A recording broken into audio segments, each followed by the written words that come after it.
Welcome everyone to Too Good to Be True. Thank you for taking the time to listen. The subject of today's show is clowns. But before we start getting into details, let's just briefly talk about psychic insight and how we apply it.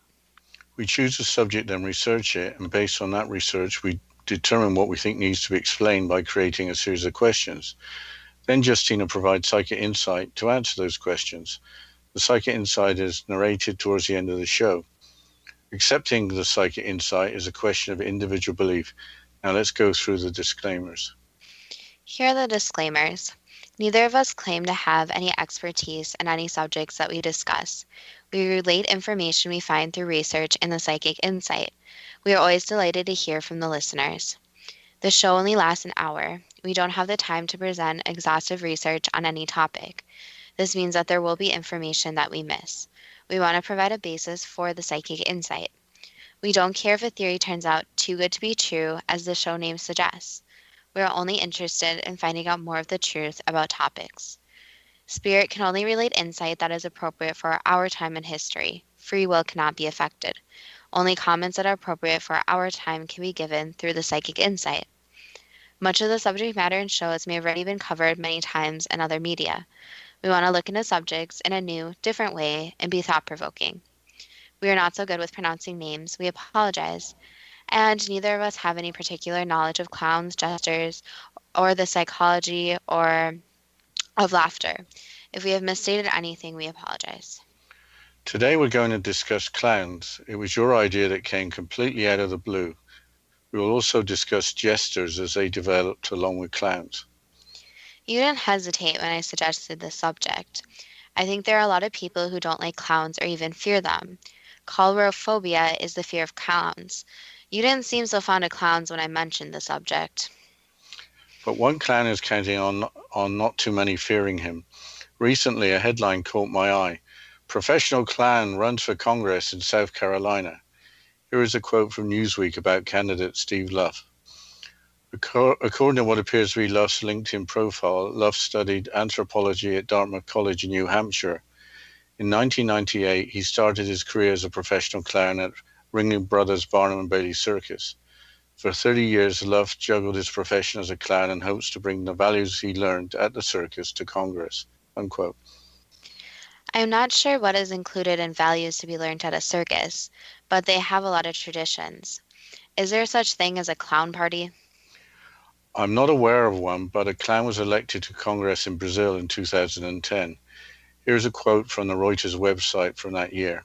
Quote, Francisco Everardo Oliveira Silva, better known by his clown name, Tiririca, received more than 1.3 million votes in Sao Paulo State in Brazil's presidential and congressional elections. That was more than double the votes of the second-place candidate in Brazil's most populous state.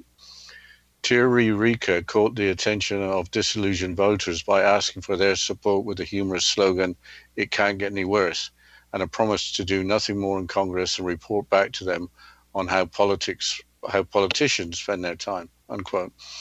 In 2017, he announced he wasn't running again after being elected twice, as he said that he was too embarrassed by his fellow lawmakers. He's going to return full-time to being a circus clown after working on weekends at the circus during his spell in politics. Do you find clowns to be particularly funny?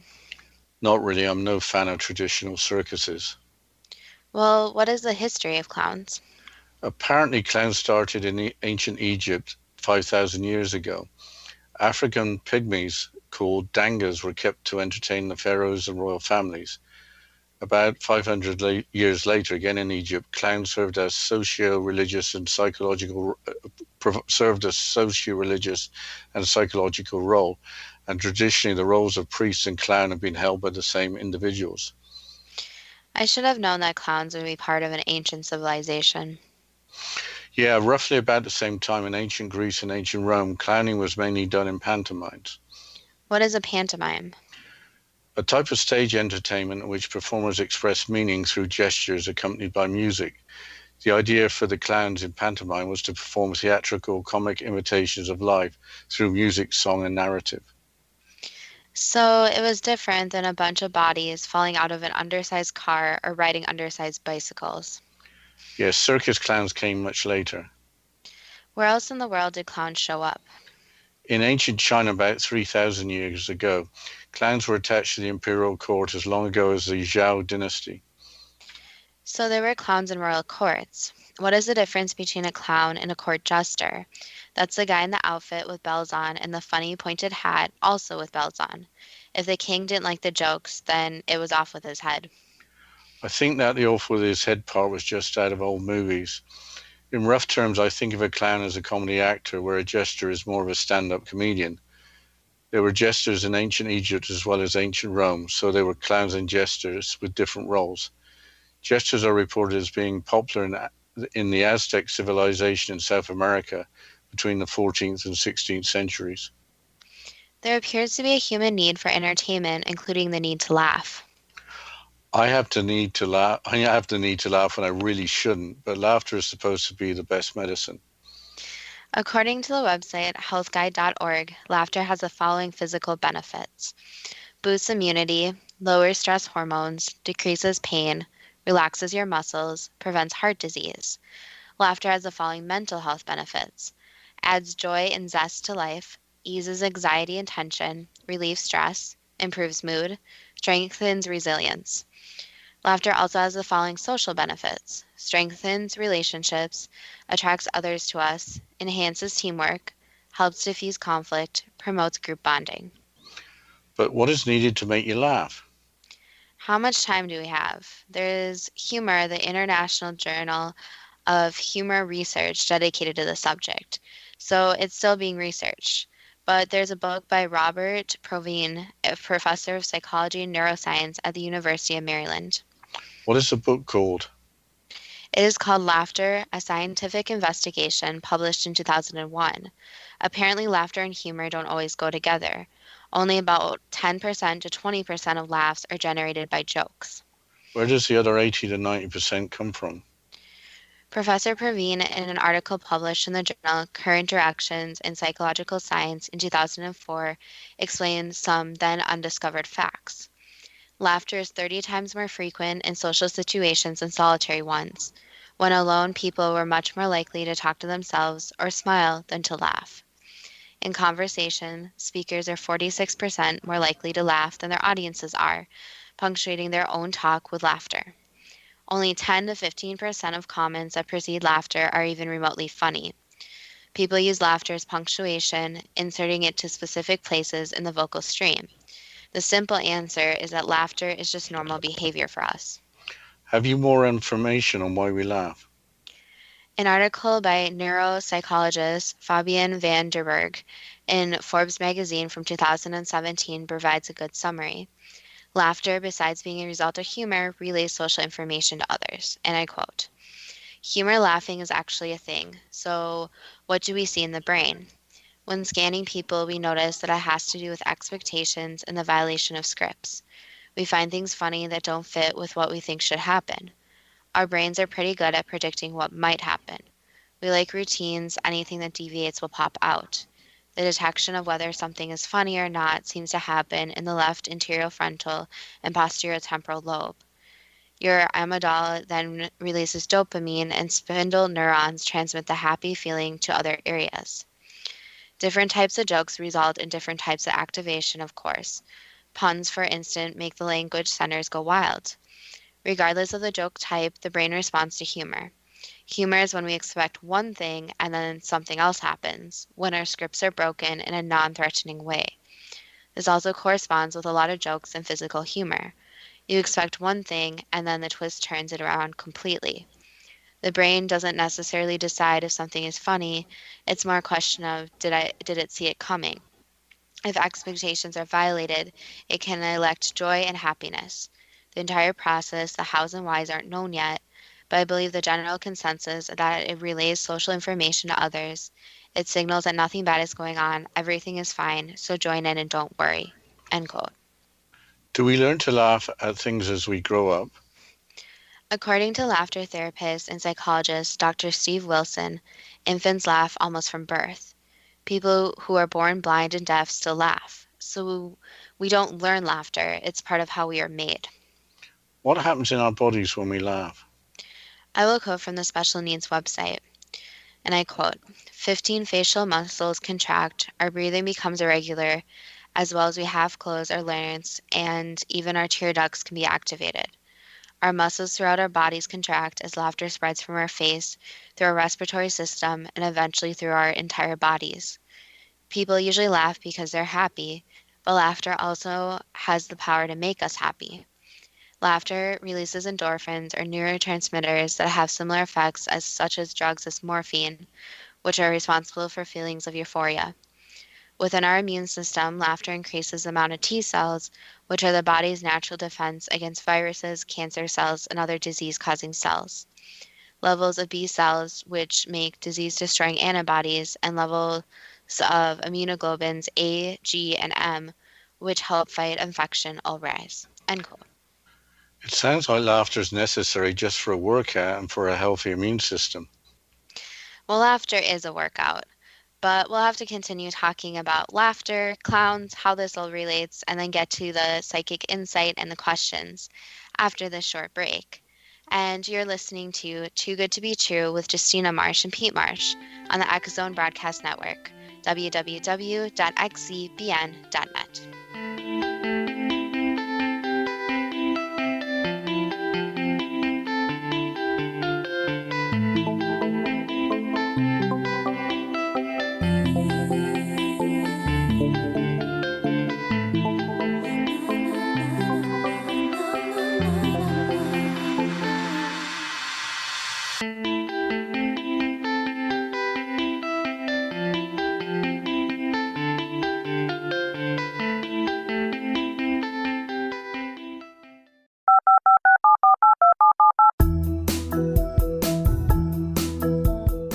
Did you know that when you're on the road with limited data or Wi-Fi, you can still listen to the X Zone Radio Show with Rob McConnell, The Science of Magic with Gwilda Wiyaka, X-1, Dimension X, Space Patrol, and every minute of the X Zone Broadcast Network by calling 213-401-0080, courtesy of Audio Now. No smartphone, app, or internet needed. It saves your data plan and it's free if you have unlimited minutes. Call 213-401-0080 to listen on any phone, anytime, anywhere. Remember 213-401-0080 for the best of the paranormal, parapsychology, and sci-fi radio programming anywhere, 24/7, 365. You have heard of the X Zone? Now watch it on Simul TV, plus 500 video games, live TV channels, free video on demand, worldwide, and more. Does this sound like tomorrow's television? Well, it is, but you can have it today, right now. It is Simul TV. Simul TV offers what the others only wish they could provide. 15 exclusive channels like X Zone, Sci-Fi, and Horror. We are worldwide. No other provider offers that. 500 built-in video games. No need to have an extra expensive system. We have them included. Free video on demand. Live streaming events from around the world. Interactive online network, and much more. Tomorrow's TV today. Simul TV. Sound too good to be true? Well, it's not. You can have Simul TV today. Sign up at simultv.com. Do it today.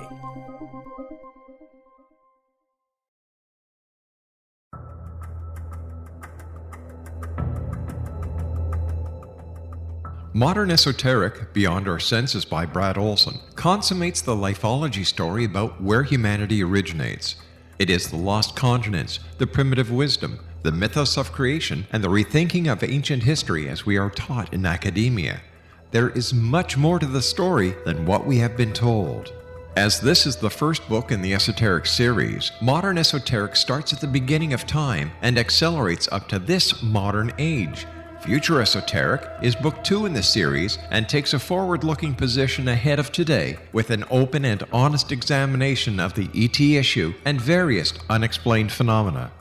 To discover the writings of author Brad Olson, visit www.bradolson.com. That's www.bradolson.com.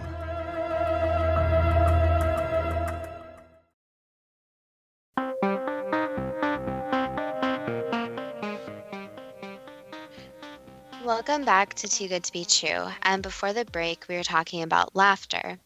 But I'll quote again from the Special Needs website.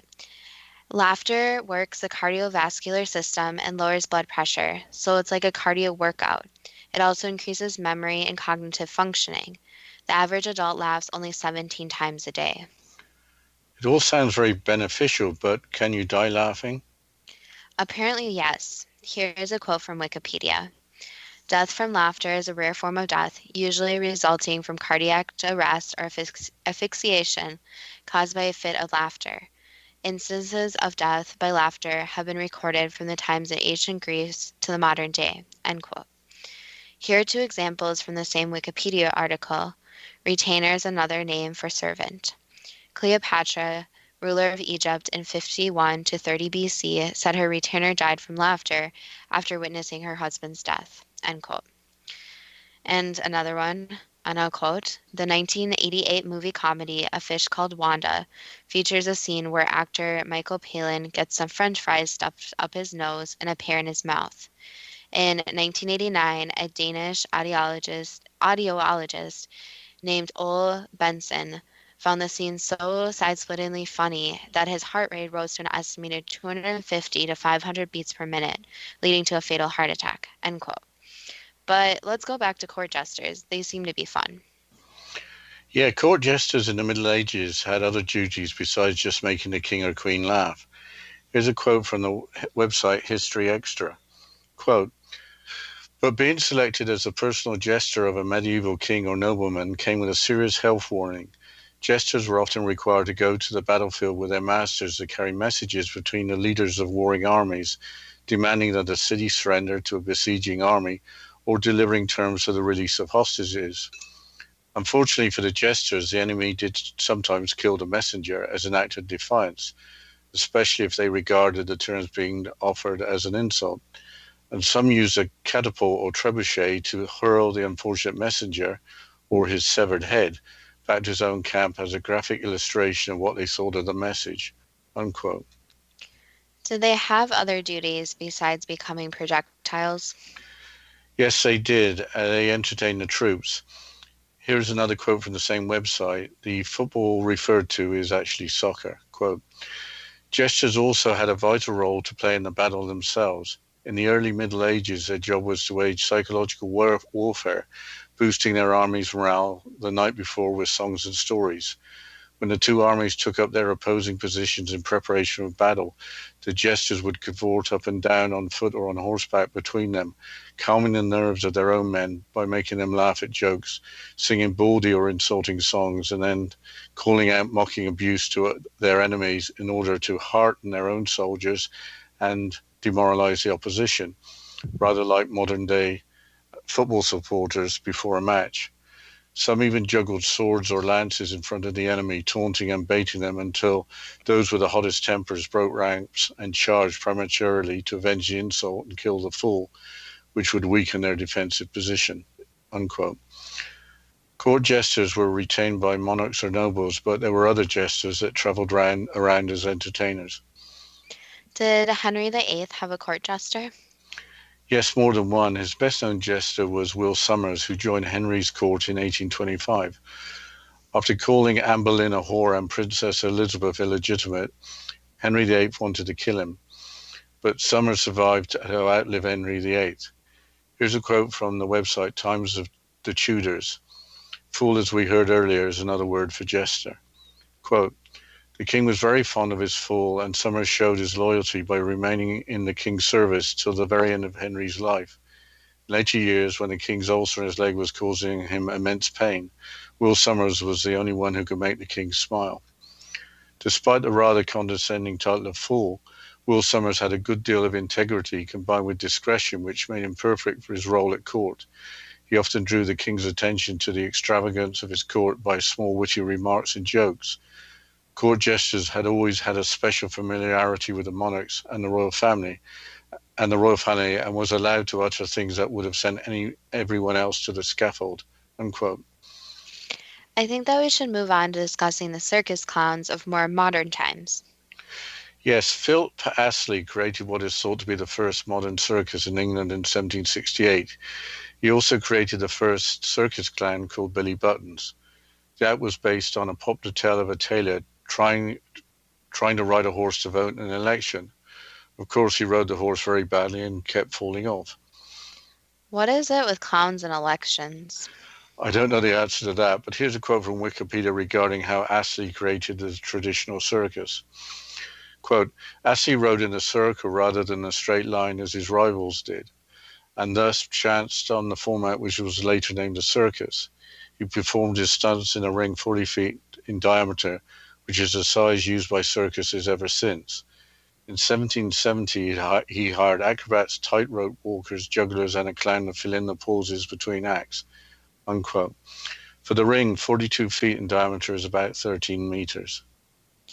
Didn't they have circuses in ancient Rome? Yes, but that was all to do with chariot racing. So when did the classic circus clown with the make-up white face first appear? That was the invention of Joseph Grimaldi, who was born in 1778. Remember the pantomimes that we talked about earlier? They were popular in the London theatre and included a harlequin character. This was a mute comic character, typically wearing a mask and dressed in a diamond-patterned costume.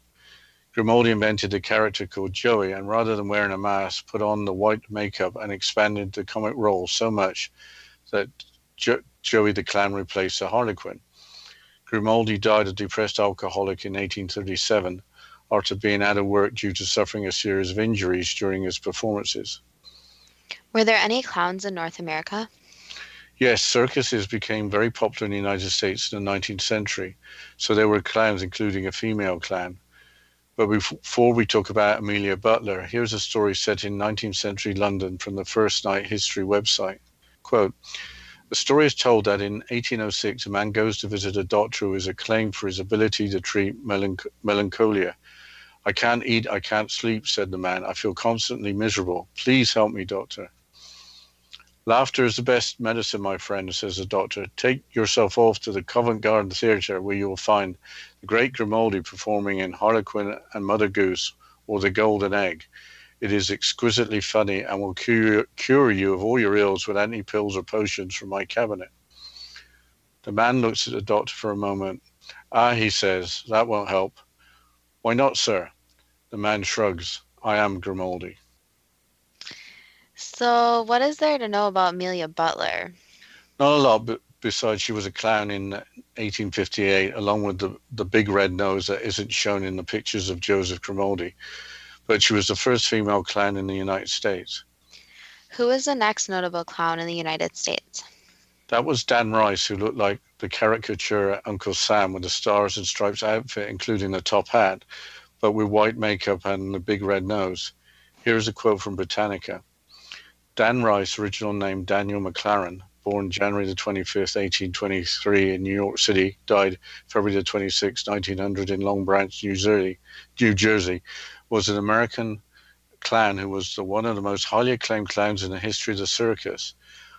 Rice was renowned for an act that included singing, dancing, witty badinage with the audience, feats of strength, trick riding, and exhibitions of trained wild animals.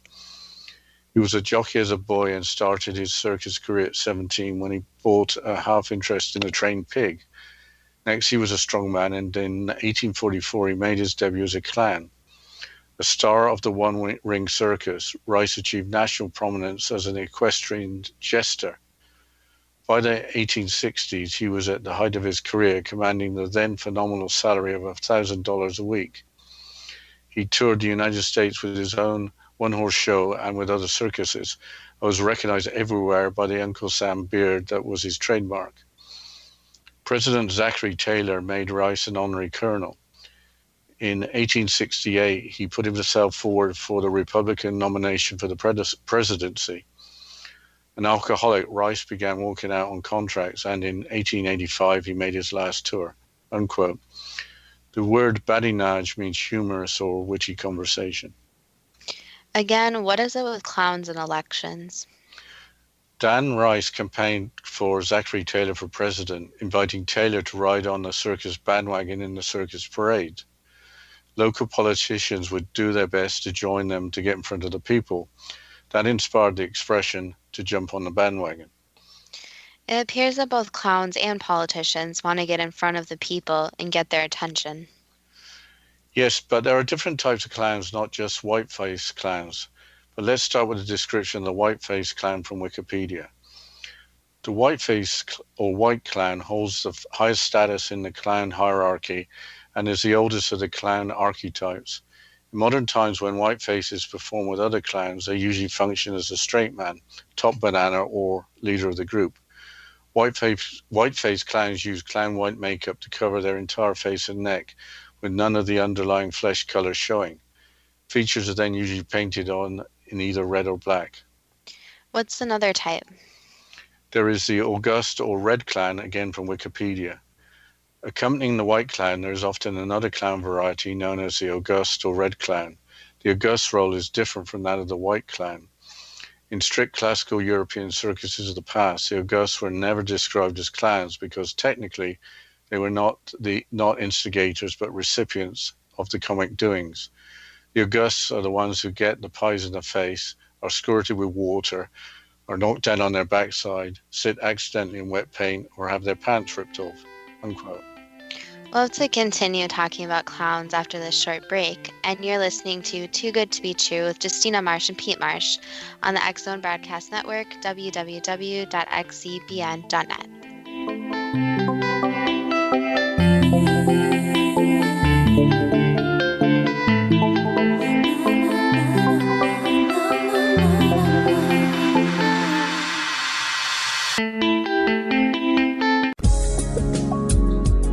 From our broadcast studios in Hamilton, Ontario, Canada, to the world and beyond, you're watching the X-Zone Broadcast Network, www.xzbn.net.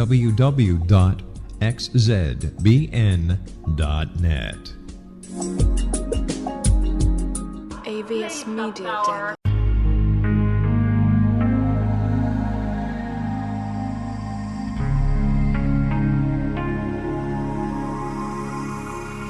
The scientist and the mystic have been on an age-old, relentless search with one thing in common. They seek truth. Their paths converge in the 40,000-year-old practice of shamanism, an ancient science delving to the quantum level of life, facilitating healing, manifestation, and evolution. I'm Gwilda Wiyaka, the founder and director of Path Home Shamanic Arts School, a unique Colorado State certified occupational school training shamanic practitioners and teachers. We also provide classes for empowering personal lives through shamanism. Our certification classes are in week-long segments enabling international participation, and online classes and long-distance shamanic healing sessions are available. Come discover the science of magic in the limitless world of shamanism. www.findyourpathhome.com.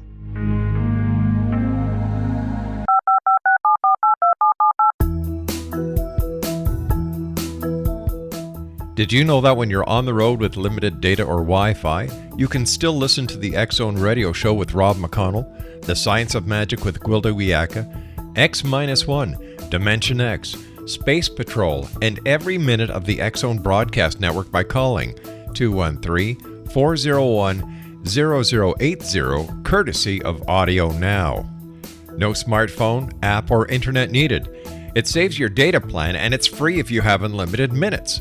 Call 213-401-0080 to listen on any phone, anytime, anywhere. Remember 213-401-0080 for the best of the paranormal, parapsychology, and sci-fi radio programming anywhere, 24/7, 365.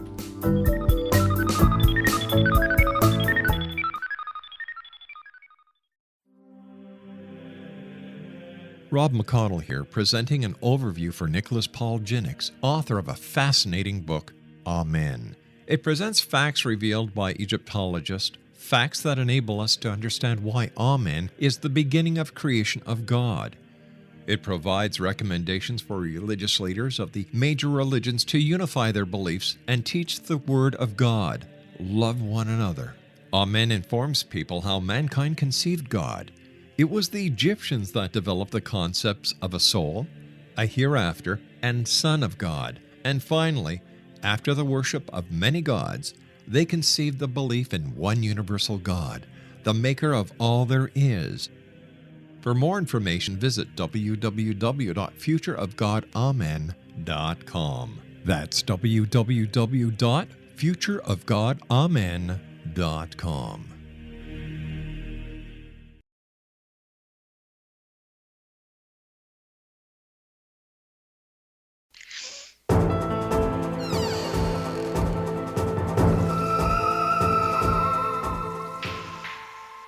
Welcome back to Too Good to Be True. And before the break, we were discussing the different types of clowns, and we discussed the whiteface clowns and the red clown.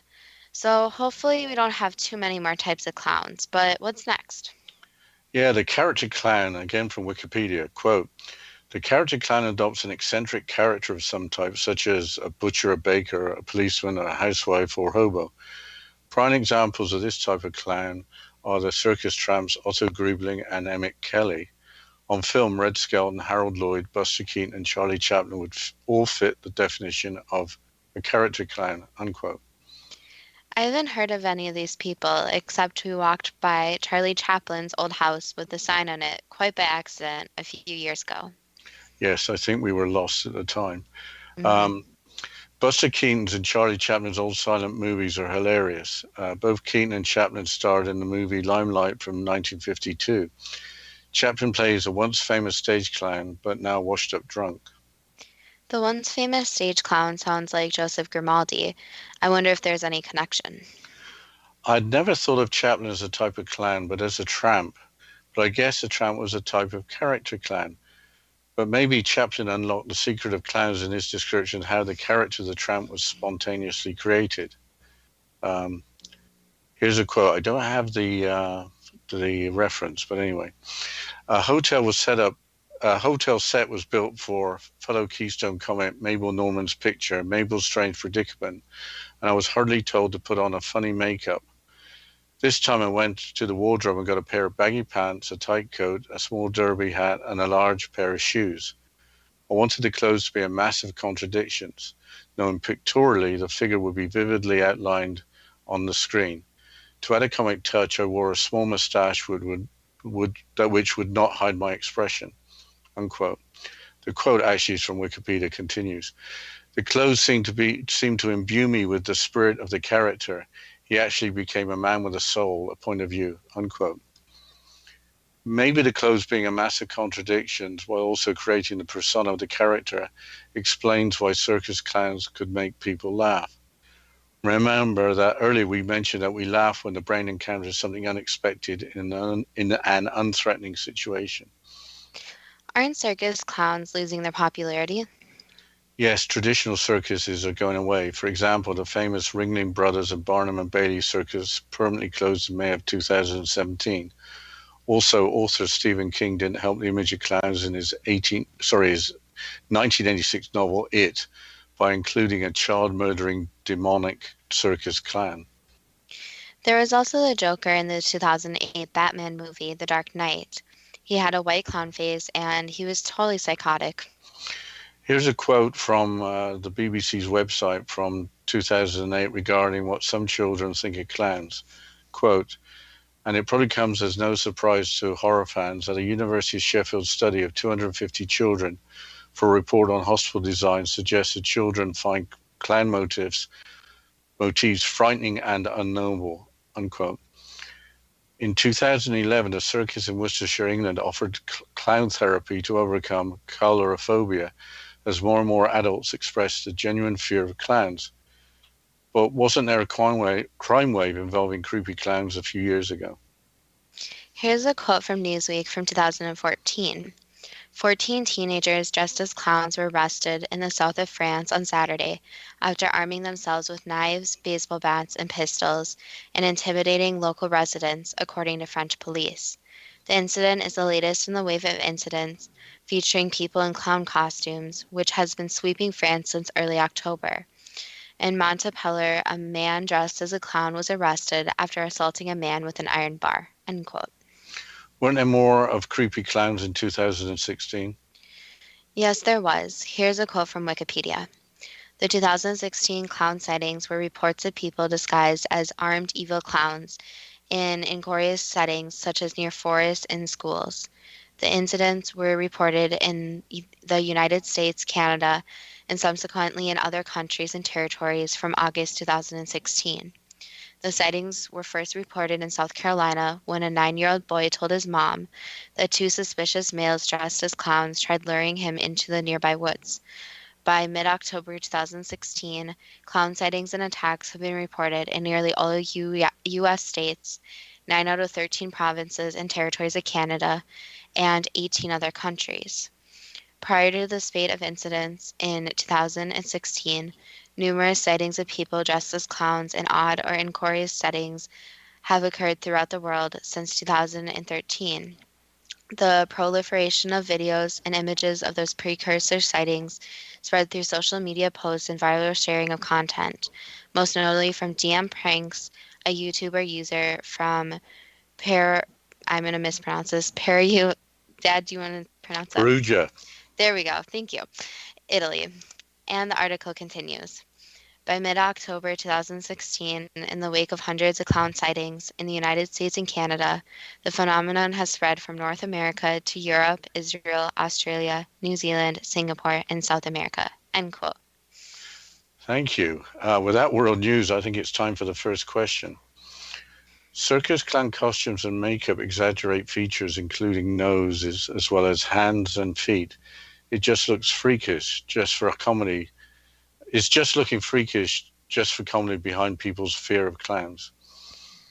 Not exactly. So part of it is that people don't really accept people who look different from themselves. So obviously clowns have their own way in the way they look. So one, there's this difference factor. And two, humans go usually with normal proportions. So yes, there's some truth behind having larger proportions that makes them look a lot different. And some would say, yes, freaky. What values are learned by working in the circuses besides the show must go on? There are a lot of values, but the main one is acceptance. So instead of different people who work in circuses hiding away or hiding that they are different, instead they accept these differences. And in a lot of different performers in their circles, it basically belongs into a type of family where the different performers come together and form this family unit, where they know they are different from every normal quote unquote person, but they accept each other and they spend so much time together. So instead of hiding and not really showing their differences, they accept them. How could the people of Sao Paulo State twice elect a candidate who is a professional circus clown to the Brazilian Congress? They were just a likable person. So that's the thing, is that people are interested in people different from themselves. And some people actually quite enjoy clowns. Why would ancient Egyptians find pygmies to be amusing? Is it because pygmies are smaller people and were perceived as being different? Yes, and some of them viewed them as being quite adorable, since humans view smaller things, such as smaller animals, even children, as adorable. Is it true that in ancient Egypt some priests also had the duty of performing as clowns? Not exactly how clowns look like today, but yes, in their own form. Was there a need for pantomime in ancient Greece and Rome to perform theatrical comic imitations of life through music, song, and narrative? So, in almost every culture, laughter is a form of emotion that a lot of people seek out. So, a lot of people don't get laughter in their daily lives, so they seek it out, especially in different theatrical performances. So, basically, they had a performance where people would laugh and just have a good time together. So, this can be seen in almost every culture where there are different types of entertainers, such as clowns, which make people laugh and have a good time. You have probably answered most of this already, but why did clowns and jesters appear in royal courts throughout the ancient world? Was there a great human need for laughter and entertainment? Yes, in all cultures, as mentioned, and usually the royal families especially did not have much laughter, since a lot of their business was mostly serious. So they did have a need for this laughter. Are there more benefits to laughter than currently understood? Yes, so laughter is one of those emotions that really affects humans and humans around. So laughter is contagious, you could say, in a way, and having these positive emotions really helps the body. So laughing and the happiness it brings is very important. Is there humor when we expect one thing and then something else happens? In some situations, yes. Does laughter relay social information to others? Yes. Why don't we fully understand why we laugh? It's one of those human emotions that really can't be explained. So it's just something that humans do that isn't fully understood yet, but it's understood in a social context. Do our animal friends experience anything like laughter when they are entertained? In a way, yes, but they don't express laughter in the same way.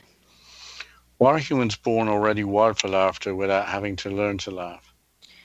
Because it is already processed in their brains, though there's different emotions that are in the brain that aren't socially learned, while their emotions are socially learned.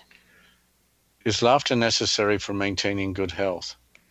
One could say that, yes. When people die laughing, is it meant to happen? Is dying laughing included on life charts? That could be said, yes. So when someone dies from laughing too hard, it was meant to happen. Yes, their death was meant to happen.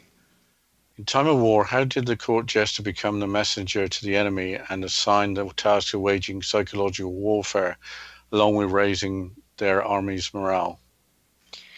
Because basically the jester brought happiness and something different in the time of pain, suffering, sadness, even anger. So the jester represented more of what was back home with the laughing and the happiness. And as a messenger, it's easier to send a more neutral party, even though it wasn't a completely neutral party. And during the times of war, the soldiers are in such different psychological places, they need just small things to remind them of their home, remind them why they're in war and what they're doing for their country. So psychologically, they need this small bit of happiness, which comes from different forms. But we'll have to continue with the questions and the psychic insight after this short break. And you're listening to Too Good to Be True with Justina Marsh and Pete Marsh on the X Zone Broadcast Network.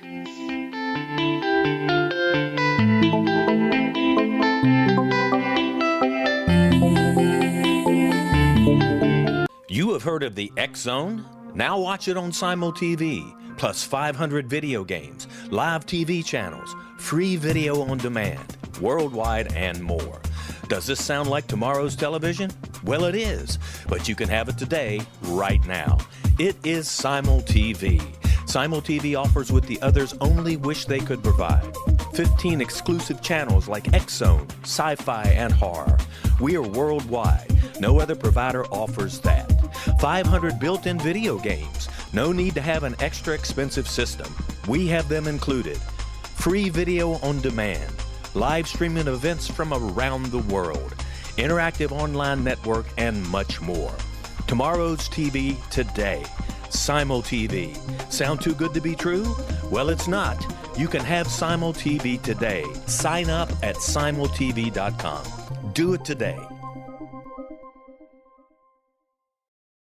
The new nonfiction book, Razor of Madness, is similar to cult movies like Clockwork Orange, Dragon's Tattoo, or The Other Side of Hell. Wayne Morin Jr. and Thomas Lee Howell expose widespread and systematic deficiencies in this thought-provoking tell-all novel. Mind control rages among scholars in law schools. Human rights are ignored while thought reform and mental manipulation are accepted practices used as behavior modification. Dr. Louis Jolyon West comes to mind. Media and public scrutiny shows that United States mental hospitals are in fact destructive murder industries. Razor of Madness expose novel details this epidemic through an in-depth professional and personal investigation. For decades, there has been a revolving door policy that still releases killers and pedophiles back into society. The maestro of mind control continues to haunt America to this very day. Razor of Madness is available in paperback or as a downloadable ebook at Amazon.com. I'm William S. Peckham. If you enjoy a good mystery with a touch of the paranormal, then you'll love my novel, From Out of the Woodwork. It's the story of a young Toronto contractor, Sean Kennedy, who buys derelict homes, guts them, and turns them into multifamily dwellings. Slums just waiting to happen. When Sean buys 29 Livery Lane, the house fights back. Former owners unexpectedly come out of the woodwork as he starts the destruction. The apparitions come to him when he touches old books, reads hidden letters, rummages through old boxes, finds a locket, or reads a discovered manuscript of a murder mystery. From Out of the Woodwork will take you from 1899 to the horror of the World Trade Center, September 11, 2001. Check out From Out of the Woodwork on my website, www.williamspeckham.com. WilliamSPeckham.com.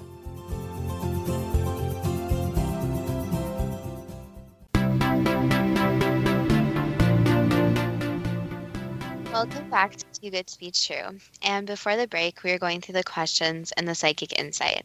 So, Dad, can you please continue on the questions? Why did Henry VIII spare the life of his court jester, Will Somers, after threatening to kill him when death sentences were then a common form of punishment? Because he quite liked him. Why does the image of the court jester typically bring a smile while the image of a whiteface clown typically does not? Just because of what society accepts and does not accept.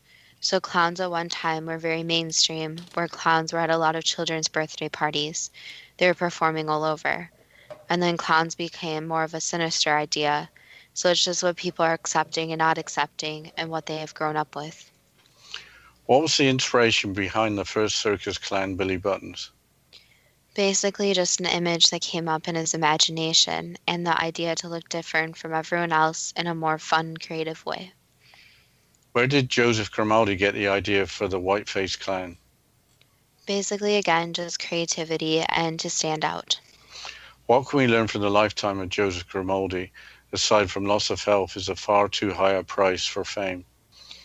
Basically, that every performer, every entertainer, no matter what field they're in, so it can be theatrical, singer, or dancer, they need to be sure that they focus on themselves too. So sometimes the so-called fame affects their health, their personal lives. And he had very good means of trying to entertain and help.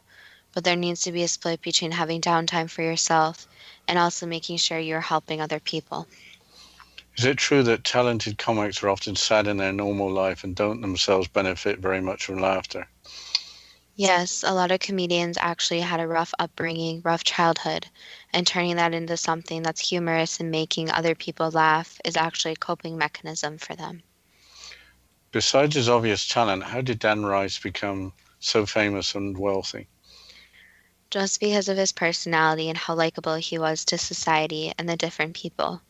So there are just some people who just come across more likable. Why would a clown such as Dan Rice think he could be elected President of the United States? That's a complicated question, but a lot of people believe that they could run a country better than the past presidents they've seen. So they actually do believe they could do a better job and that more of the public would be on their side. Why did we come across several stories of clowns being associated with politics and elections? Because it's in a way a combination of they're famous for one, and two, they want to make politics into something more fun and entertaining. So in a way, it's kind of a strange clashing of world where politics is very serious and entertainment is more fun and lighthearted most of the time. So it's that concept that politics is different, not as serious, and then maybe things would be run differently. Why did both Joseph Grimaldi and Dan Rice both suffer alcoholism? This goes back to being sad and past traumas and not having enough time or work on oneself. So you need to make sure that you always have time for yourself and time to do what a person loves. And a lot of entertainers, not just these two, put a lot of time and effort into their entertainment and not much into their personal lives.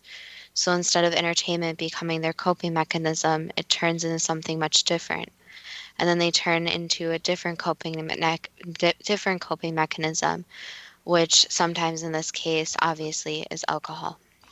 So a price of fame could be not looking after yourself.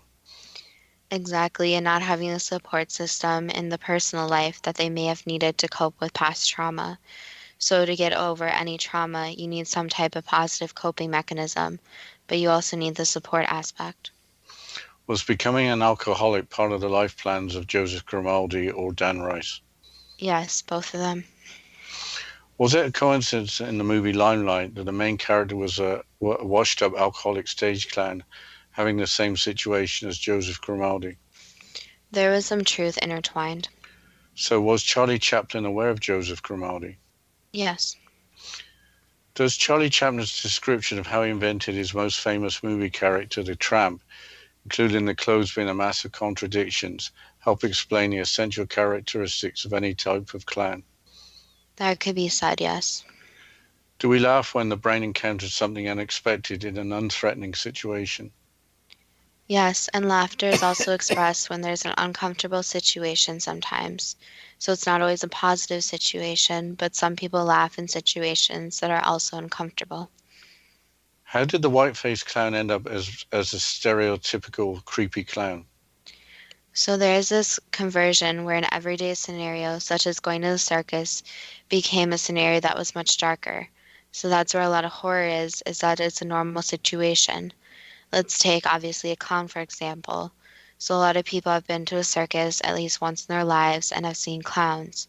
So that's taken into the horror context, and those clowns, those figures that most people remember seeing, are turned into something much more dark. Besides those who suffer coulrophobia, why do people find clowns to be so creepy? For example, in the Stephen King novel It. Because of the social context. So the problem is that clowns have over the years become something much more creepy. So when someone's young, they're either taught something's good or bad. And for example, clowns. Let's say a child is born into a family where their parents are clowns. They're going to view clowns as something positive, something loving, and they will be around them and not scared of them. However, if a child is placed and sees a circus, and then later hears a creepy story about clowns, or for example sees or reads a book about it, then they will have the social context that clowns are bad and they need to stay away from them. So it's all these social cues and social contexts which tell a person if something's good or bad. So also take the example of a spider. A lot of people are scared of spiders, so usually the parents will teach their children, not even consciously teach their children, but in a very subtle way, where spiders are bad. So it's this handing down from society of what's bad and good. Why don't people today, including children, relate to circus clowns? Is it because few people go to the traditional circus which has become outdated? Yes, so circuses used to be a lot more available, and circuses today aren't what they used to be before. So now circuses are more about acrobatics and doing amazing stunts rather than the clowns. What besides social media was behind the crime waves from 2013 involving creepy clowns? Basically, the attention that these clowns got. So it started where the social media would report one clown that would make another person want to follow the creepy clown, so they would get attention too. So that's the problem is a lot of people will do things just for this attention since they want to feel important. And it wasn't even about scaring people, it was more that they knew that they would be featured on social media and the news. I think you've already answered this, but many individuals just want to appear creepy. Sorry, but did many individuals just want to appear creepy rather than get involved in crime?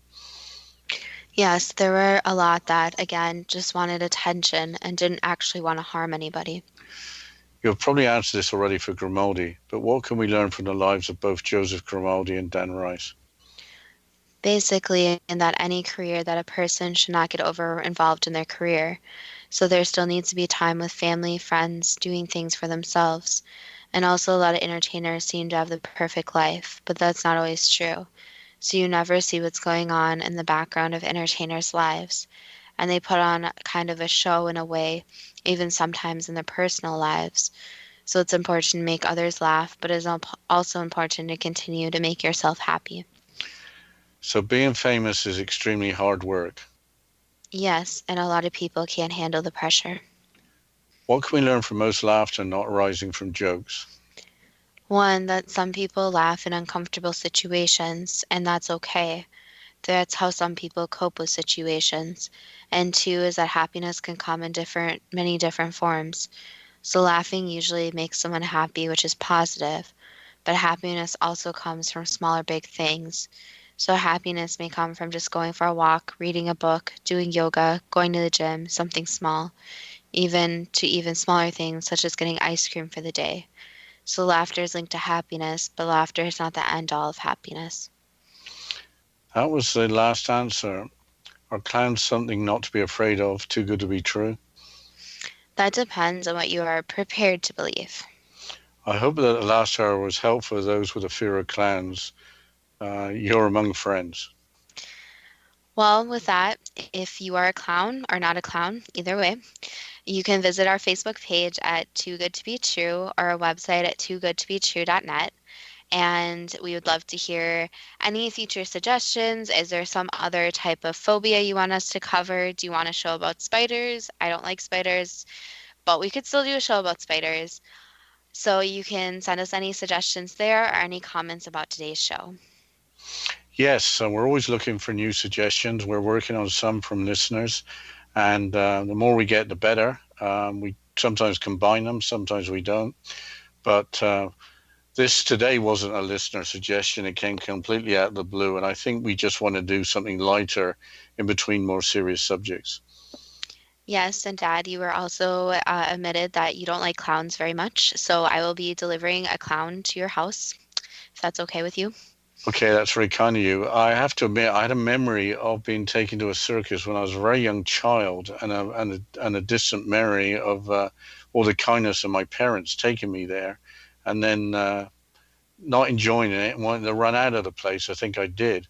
So I think that was my only circus experience, and I seem to remember elephants going around in a circle, and that's about all I can remember about it. And I don't think it smelled very good either. Yeah, I remember seeing elephants and wanting to pet the elephants, but nobody would let me, so I never got to pet an elephant. But that's okay.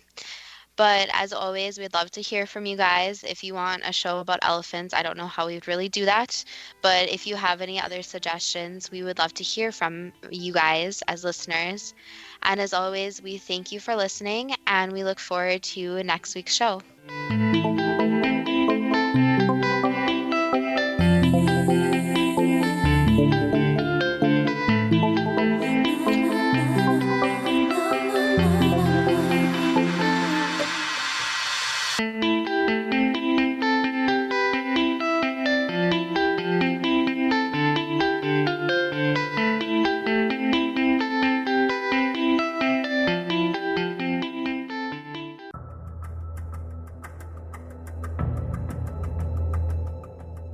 Modern Esoteric, Beyond Our Senses by Brad Olson, consummates the lifeology story about where humanity originates.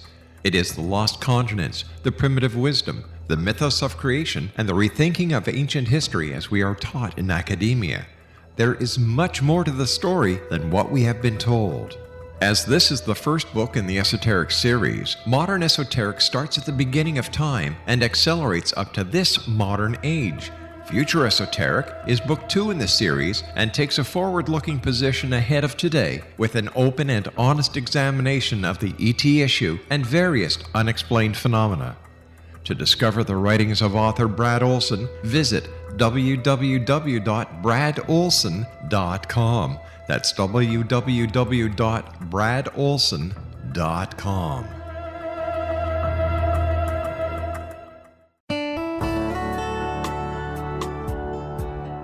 Are you or is someone you know struggling with addictions, depression, anxiety, relationships, low self-esteem, lack of confidence, grief, success, and prosperity? Do you know that your subconscious belief plays a big role in the outcome of your hard work? We can help you permanently change the beliefs that may be the reason for your struggles and failures. We care about getting you the return on your investment and the results you are looking for. We can help you be free of the limitations of your past and in realizing your highest potential. We work with people by phone and Skype.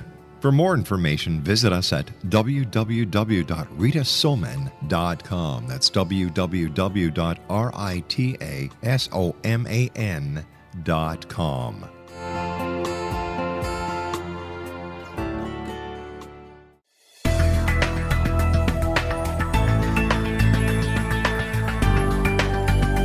Do you think you have energy problems in your home? Do you feel better when you're away than when you're home?